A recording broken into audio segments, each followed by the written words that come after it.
Welcome back to the channel here, ladies and gentlemen. A little different of video here, obviously not video game or tech related here, but sports related with men's college basketball.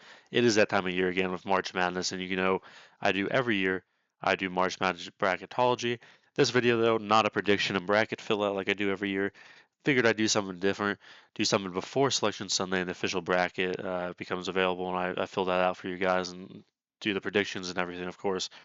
I figured I'd do an actual kind of pre-selection Sunday bracketology video based off, kind of some games going on, what I see the bracketology breakdown being, kind of some of the team rankings and analytics here. But yeah, let's just hop right into this here. It is Saturday, March 15th as I'm recording this video, as you can see here, one day before Selection Sunday tomorrow here on March 16th. But yeah, let's just go in, kind of break down my thoughts here on everybody going on. And let's just start with some of the games here. As you can see, some of these games yet to be played as well as ongoing as we speak here. We've got Jacksonville State and Liberty going for the CUSA conference here. It looks like Liberty is going to take care of business here pretty handedly. They were the favorite to come out of this conference. They're going to get the auto bid here, be the one coming out of this conference, probably as a low teen seedage here. Liberty has 28 wins after this one wraps up, so obviously potential upset pick. I'm not seeing it as much. I don't believe Liberty has a very impressive kind of resume as far as when it comes to something I'm looking for a popular upset pick, but we'll see what happens and who they get seeded up against here. This is going to be a very low seeded matchup. Whoever comes out of this Southwestern Athletic Conference here. I believe Southwestern Athletic, hopefully in the SWAC. But Jackson State looking like they're going to come out of this one. Perhaps it's still anybody's game at this point, but Jackson State up at the moment. But either way, this is going to be a very low seedage game. Whoever comes out of here, it's just going to be an auto bid, maybe a 15 or 16 seed, I bet. Next one, we got the Big West Conference Championship, which is a very big matchup actually between two very good teams here. At the moment, as we're recording here, UC San Diego is down 2 to UC Irvine. UC San Diego going into this game was the favorite. They were the one seed. They were favorites to win this game and to win this conference. UC San Diego as well as UC Irvine, two very popular teams as far as people deserving. Whoever even loses this game deserves an auto bid, or not an auto bid, but an at-large bid, which for a conference like the Big West is almost unheard of for any other team other than, of course, who wins the championship to get. But two teams with a lot of wins, as you can see, 29-4 and 28-5. Whoever wins going to 30 or 29 wins, obviously here. Two very high win teams, two very popular upset picks. Whoever's gonna come through out of this, and whoever is going to kind of get into the tournament here. These are two teams that I would look at, and a lot of people are looking at to upset whoever they get matched up with. Obviously, it's kind of dependent on the matchup itself.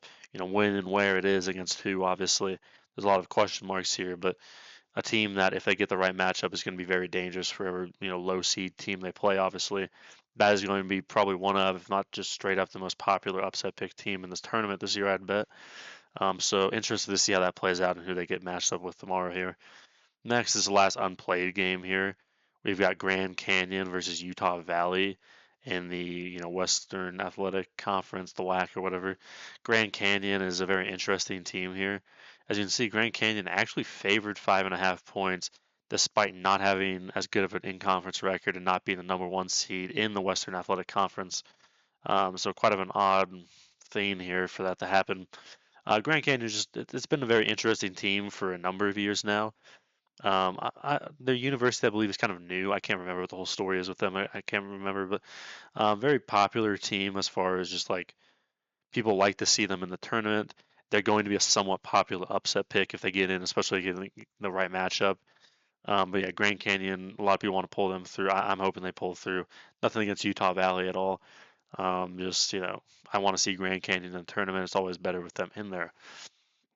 Next, we got some games to kind of wrapped up here. We have some Power 5 conferences that just played out their championships. Duke does take home that over Louisville, Louisville was the, I believe, 2 seed in the ACC this year. ACC is a little down as a whole conference here, but Duke does take care of business and get the championship even without Cooper Flag playing, which is against a good Louisville team. Nothing to stick your nose up at. which is a pretty good omen, I guess you could say, going into the tournament. Obviously, Cooper Flag will be here for the tournament, and they don't really need him against the 16 seed anyways. But it's always good to see they can perform without him, and they're going to be, despite a very downtrodden ACC this year, a very interesting team to watch. They're obviously going to be a one seed. They're going to be a tough matchup for really anybody coming up against them. But yeah, same with Louisville. Louisville obviously going to be a tough team to play. They're a very scrappy team, despite their double-digit loss to Duke here without Cooper Flag in the championship. They're going to be a team where I wouldn't pick against them to get upset personally. This doesn't seem like a team that loses the games it's supposed to win to me, from what I've seen them do in the conference championship and before. But yeah, Louisville going to be a fairly low seed as well. Obviously, you can see 13th seed in the country coming into the championship. And obviously got to the championship in a Power Five conference. Next, we got Arizona and Houston playing out the Big 12 championship. Houston takes care of business somewhat convincingly. It was a very scrappy game throughout. Obviously, pulled away at the end there with the free throws and everything, of course, and the desperation. But Arizona, a very good team, despite, as you can see, they're not like officially top 25 ranked, I believe. And Houston is number 2 in the country. Houston wins the Big 12 championship, though. They're going to be a one seed, a very tough team to play, a team that is about as experienced and battle tested as any team you could want. Big 12 being a little better than the ACC, obviously. Houston's going to be a tough matchup for really anybody. They're experienced in the tournament; they know what they're doing. Arizona, though, despite their rankings, out of conference, obviously, very impressive what I saw with them from the championship and the conference as a whole. Arizona's going to be a tough team. I know they've had their difficulties in the tournament going backwards. They had difficulties with Princeton, obviously being a famous 15-2 upset. They've had their difficulties for sure. But this doesn't seem like a year Arizona's going to get knocked off in the first round necessarily. I don't see them making a huge run or anything, but Arizona's definitely a scrappy team for sure. It has a little more backbone than you've seen a lot of other Arizona teams in the past, it would seem. Next, we got some semifinal games from the SEC here, which is, by far and away probably this year the, most dominant college basketball conference in the country, which is a little, surprising to see from the SEC, obviously. But four very good teams here and two very good games, not necessarily score-wise, obviously. But Tennessee and Auburn here. Tennessee gets a pretty impressive upset against Auburn, who is the one seed in the SEC, as well as probably what a lot of people, despite their 3 ranking next to you can see, what most people consider one of the best, if not the best team in the country. Obviously, for Auburn, this game doesn't quite have as much importance as it does for Tennessee. They don't have as much to play for. They're going to be in the tournament as probably a one seed, regardless of what happens with everything else. Tennessee, though, kind of fighting for like a 3-2-1 seed here and trying to elevate their status as much, which this definitely helps. Two very good teams. Auburn's definitely been a little fluky in tournaments of the past, but this is a team that is as talented and as determined as really any team I've seen in the country. Definitely wouldn't bet against Auburn. Tennessee, on the other hand, despite the impressive win, I've never been a huge fan of Tennessee in the tournament. They're a very defensive team, which is obviously great. They say defense wins championships, but honestly, in my opinion, offense wins the first couple of rounds of March Madness, to be completely honest, and that's always kind of what they've had struggles with in the past of getting out of. I'm not entirely convinced of Tennessee, but the SEC is hard to bet against in general here. Next game, we've got Alabama and Florida. Two very highly offensive powered teams here, two very good teams at 4 and 5 in the country. Two teams vying for a one seed. Looks like Florida's probably going to get it. Florida putting up over 100 points in what looks like just regular game, though, overtime, and blowing Alabama out of the water, which is not easy to do because Alabama, yes, concedes a lot of points, but they put up a lot of points of their own, generally speaking. Florida, a team that is probably going to get a one seed, might win the SEC, it looks like here. Florida is, in my opinion, a team to fucking watch for picking tournament winners, in my opinion. Florida, very impressive to me, out of probably the toughest conference in the country this year. A very solid team. They can really do it all. It's Florida is a very high contender for me for winning the conference and the national championship, in my opinion. Alabama here, a solid team. I think they can make a 2 or 3 game run, but I wouldn't bet on Alabama to make a really deep run. Again, their defense is pretty abysmal. Just a very high out-powered offense there. Creighton St. John, Big East tournament final, another tournament final for a Power Five conference here. The Big East is down a bit this year. Like the ACC, it's not exactly on its A game this year. I'm not going to get as many bids as usual. UConn, as you can see, obviously isn't exactly what it used to be anymore. And Creighton being one of the better teams in the conference, not even being nationally ranked like St. John's is. St. John's vying for a 2 seed, which it looks like it's pretty locked up winning the Big East, of course. St. John, obviously a very good team. It's pretty good defensive wise. Obviously coached by Ricky P, one of the more legendary and experienced coaches in college basketball. There, St. John's is gonna be a good team. I watched a little more Big East basketball than I do a lot of other basketball conferences, just by habit, I guess. But St. John's, they're a good team. They've obviously proven themselves. They've won the Big East. They're going to be a very high seed. I wouldn't expect them to get upset in the first round, probably not the second round either. But St. John's, not a team I'd trust to make a super deep run and definitely wouldn't be a championship contender at all for me. Their offense, as we might get to in the Ken Palm, as you can see over there, their offensive efficiency is very bad. I don't even think it's in the top 90 in the country. It's a very slow and kind of, doesn't get started very well a lot of the times. They've got some problems scoring against some other powerful teams, of course. But I don't know. We'll see what happens with them. Creighton, a team that's probably going to be on the 8-9 line, is what most people are saying right now. Creighton, not as good as they used to be. They lost Baylor Shireman. They lost Nimhart. They have Ashworth and Cockburn or whatever. Um, not a, I'd bet on Creighton probably to come out of whatever 8-9 matchup. There's a coin tosses. I like Creighton, so I'll toss the coin their way. But not a team I'd see make a huge run. We've got the Big Ten semifinals here. Obviously, this is going to be tomorrow with the Michigan and Wisconsin. I wish there was Michigan and Michigan State. A little rivalry, but is what it is. Wisconsin, kind of an enigma of a team, as is Michigan State for me. Michigan State, I believe, was the 1 seed in the Big Ten. What most people thought was going to come out. They're on that 2 or 3 line, I believe. Michigan State, a fairly impressive team throughout the year. They've won the games they're supposed to win for the most part. Um, they're out of the Big Ten, obviously. Michigan State seems a bit odd to me, though. I don't think that the Big Ten, again, this is another down con. It seems like everybody but the SEC, as far as Power Five conferences go, anyways, are down. And the Big Ten is no exception to that. I think Michigan State's a little weak. But obviously, Izzo in March, Michigan State's essentially a blue blood, despite the color of the logo, obviously. But I wouldn't necessarily bet on a blue blood team like Michigan State to lose in the first round unless they get a horrible matchup for some reason. But I don't know. Wisconsin's a team I'm less sold on than Michigan State, to be personally honest with you. I bet against Wisconsin in the past. The lose in the first round doesn't really go my way, but I'm just not a huge fan of the style of ball that Wisconsin plays personally. If they get like a UC San Diego potentially, I could see them losing, but apart from that, I think they're pretty safe. Michigan and Maryland, less teams, and Michigan in particular, despite their win over a pretty good Maryland team here, which is a good win for them, obviously. Not entirely sold on Michigan here. Michigan, not a team that strikes me as a very powerful team coming into the tournament. This is a team that's definitely upset potential. Maryland, I'd say, is a lot safer, honestly. I've liked what I've seen overall from Maryland. They play pretty well. I don't see them losing to a mid-major team.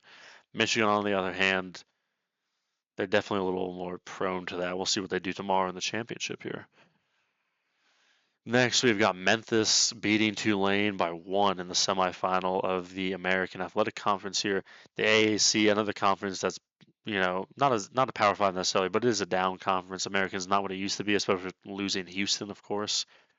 Memphis is predicted to come out of that, of course, but yeah, not a very good conference. Tulane, not a very good team.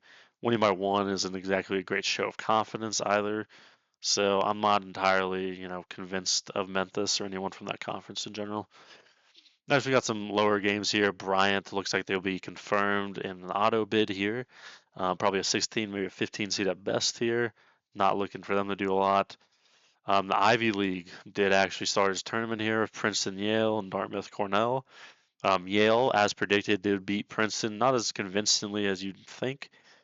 Princeton's always a very scrappy team. Obviously, they've been in the tournament the past couple of years and gotten some upsets. But Yale predicted to come out of that. Going to face Cornell, who put up a solid amount of points versus Dartmouth. We'll see if Cornell can do against Yale here, but Yale predicted to come out of that one. Next, another bid here, Norfolk State, probably 15, probably 16 line. A pretty frequent flyer in the tournament as far as that like 16 seed line goes. So they're experienced, I guess. They know what they're doing as far as that line goes. We're not looking to do much here. Congrats to them though. And then we've got the Atlantic 10, always a fun conference to kind of do that. I don't know. VCU predicted to come out of that the number one seed there. Loyola Chicago, obviously a lot of people's favorites. Wish they could have gone into the conference, but VCU, another team from a mid-major conference here. A lot of people looking to do something in the conference with. VCU going to be a very powerful team, probably going to be in the conference regardless of if they actually win the A10, which they probably are. But yeah, VCU, look out for them if they get the right matchup for sure. As we got George Mason, obviously pretty historic. Cinderella team there going to their A10 championship against VCU. Obviously, I think they'd have to win to get in as just like an at-large or get in general, obviously. But I don't think they're going to be able to beat VCU. Surprising upset from UAB here to get into the American Conference American Conference Championship against Memphis here from UAB over North Texas. Neither of these teams are going to do much, in my opinion. Probably going to lose to Memphis. We had another Colorado State win in the Mountain West. Congrats to them. Colorado State gonna be in the tournament for sure. Pretty scrappy team.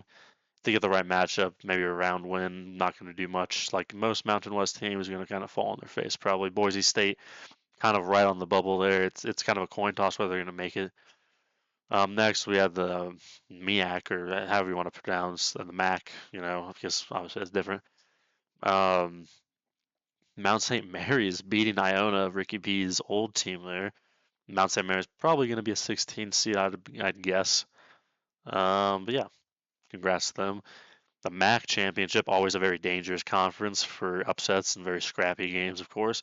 The Akron Zips looking from the stats here, coming down and beating Miami of Ohio to get into the tournament here, a 28-6 record. Akron going to be a dangerous team if they get the right matchup here, very high-powered offense.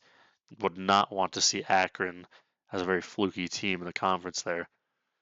Next, let's go to ESPN's overall bracketology updated recently here. So just some things here. It looks like Auburn will be the number one seed despite their loss to Tennessee. Even Auburn just had such an impressive season this season, or impressive resume this season, being in the SEC, the best conference in college basketball, winning the regular season tournament, or outright like overall bid there. It's just it's been a great season for them. Auburn done fantastic things here. Been a little fluky as of late, but very powerful team going in. Boise State being the first team out and Indiana being the last team in is a bit surprising to me. I definitely flip those in my opinion, despite my, kind of hate, as you guys can see here, for the Mountain West recently. Boise State got their championship. They had a good run here. They've done enough, in my opinion, to get in. Indiana, kind of the exact opposite. Very lackluster conference tournament run for Indiana. They're losing to Oregon fairly convincingly in like the second round, I think. Indiana not very convincing throughout the year. Don't think they're a very good team. Wouldn't put them in. Let's go to the bubble here. Very weak bubble, as you can see this year. I'd say the last four buys here, these guys over here, Oklahoma, Arkansas was. I can see a case for all of them. I think they're fairly safe in there. Vanderbilt and San Diego State, I'd say, are pretty secure as well here. The last two teams here, Xavier and Indiana, two very fluky teams, two teams who had bad conference tournament runs, and teams I'm not at all convinced of to be in the tournament. I personally prefer Boise State and Texas over them. Boise State, I think, does enough. Texas in the SEC, talented team. I think you put them in over like an Indiana Xavier. I'd say North Carolina is probably your first team out. UC Irvine, I wish, they might just win it outright in the conference championship. We'll see here in like 15 minutes or whatever, obviously. But UC Irvine, very interesting team. I don't think Dayton, Wake Forest, or SMU really should be in either. This kind of like an overall analysis of a predicted thing. These things are so far off of what, where's where and who's who, and then I'm not even going to bother going over this really. these are the predicted kind of bids here for the multiple bid conferences going to the West Coast Conference with two bids being Gonzaga and St. Mary's, of course, as always. All the way up to 13 bids for the SEC, which is just crazy. SEC, the only team that's really or the only conference that's really convincing and really powerful this year. But yeah, these are teams: Big Ten, Big 12, Big East, ACC, the other Power Five. Kind of on a down year for all of them. But yeah, I'd say the Big 12 is probably the second best, honestly, despite the rankings and the seedings. But it is what it is. We go over to Ken Palm here. Jesus, go over to Ken Palm here. Just kind of see some overall analytics here. When you go to teams, kind of net rating, which I believe adjusted efficiency. I'm just going through strength of schedule rating. Yeah, if you go to overall net rating, I think this is what actually filtered by Duke, Florida, Houston, and Auburn is who it thinks are the four best teams, and you should get the four, one seeds, which is probably what it's going to be. Those are probably going to be the four one seed teams. That's who I'd bet on. That's who I'd bet on, anyways. Tennessee, Alabama, Texas Tech, and Michigan State. Kind of a convincing, two seeds there. Seems like St. John's might be a two seed though. There's some, kind of, I guess you could say, discrepancies as far as net ratings, not always equaling necessarily who's on the 1 to 2 to 3 to 4 seed line, obviously, there. If you go to some other interesting things here, just go to strength of schedule necessarily. Alabama, obviously, a team with 7 losses. That's what's kind of keeping them back from being a pretty decisive one seed, obviously. And losing to Florida obviously didn't help with that battle there that they're having. But Florida, you see a lot of commonalities with a lot of SEC teams higher up here. Alabama's just had such a tough schedule, as with really everybody in the SEC this year, it seems. Um, but yeah, I was taking the consideration pretty heavily strength of schedule, in my opinion. Especially when you're looking for upset teams, just want to go through here and see what mid majors are in here, like as far up the list as you can really get here. In the first one, let's see what the first one is. That Colorado's not really one that's going to be in the tournament here. Let's see what the first mid major is for strength of schedule. Why that's definitely going to be in the tournament here. The fact that you have to scroll down is obviously a little telling. That's why it's hard to pick upsets in general, because none of these teams theoretically should really be, going there. You see some like teams like a St. John's, who is, a 12 overall or a 9 overall Gonzaga as far as adjusted efficiency and everything goes, having such weak schedules, kind of telling us to, why they might not exactly be teams, you know, why they might be a little undervalued when it comes to those teams. But yeah, definitely Memphis being one. Memphis is a fringe kind of. They're a they're a mid major, but the American, especially before it lost Cincinnati, and the Houston was definitely one of the better conferences. You got the Mountain West teams, of course, mixed in here. Dayton having one of the tougher schedules. Unlikely they'll get in, almost impossible to get in, but it's something to look at for sure. Kennesaw State, Middle Tennessee, both those teams are out, but they did, have pretty deep runs there. Unfortunately, just didn't work out for them that way. Um, yeah, what is the like convinced in here? You see Riverside and St. Bonaventure. Hopefully I haven't missed any here. I'm just kind of going through here. VCU, kind of an A10 school with kind of the highest strength of schedule here. I say highest very loose, as obviously this is out of the top 100, but just something to look at there as far as who's really been put through the ringer this year. Just some other general kind of things here. Just non-con strength of schedule. Florida A&M being these are the tune-up teams, I guess is the difference there. But yeah, just going back to this, your four one seeds are probably going to be Duke, Florida, Houston, and Auburn here. Not necessarily in that order. Probably damn near in the reverse order. Honestly, you could make an argument for it, but it is what it is. Your one seeds here or your two seeds here. You can probably go back to this for it. It's predicting Michigan State, St. John's, Tennessee, and Alabama. Alabama, St. John's, and Tennessee, in my opinion, pretty firm 2 seeds. Michigan State with their loss and Big Ten not being as powerful as it used to be. Going on to the 3 line here, seeing who could replace them with the Kentucky and Iowa State, Wisconsin or Texas Tech. Texas Tech out of the Big 12, very good team there. Is probably my contention for Michigan State probably. Um, Looking at a lot of these teams here, the 5-12 matchups here they're predicting here. If these were the things here, Clemson not a team I'm entirely sold on. The third in a pretty weak ACC. Colorado State could definitely knock them off. A bit wary of Mountain West teams do that though. They're not big upsets teams.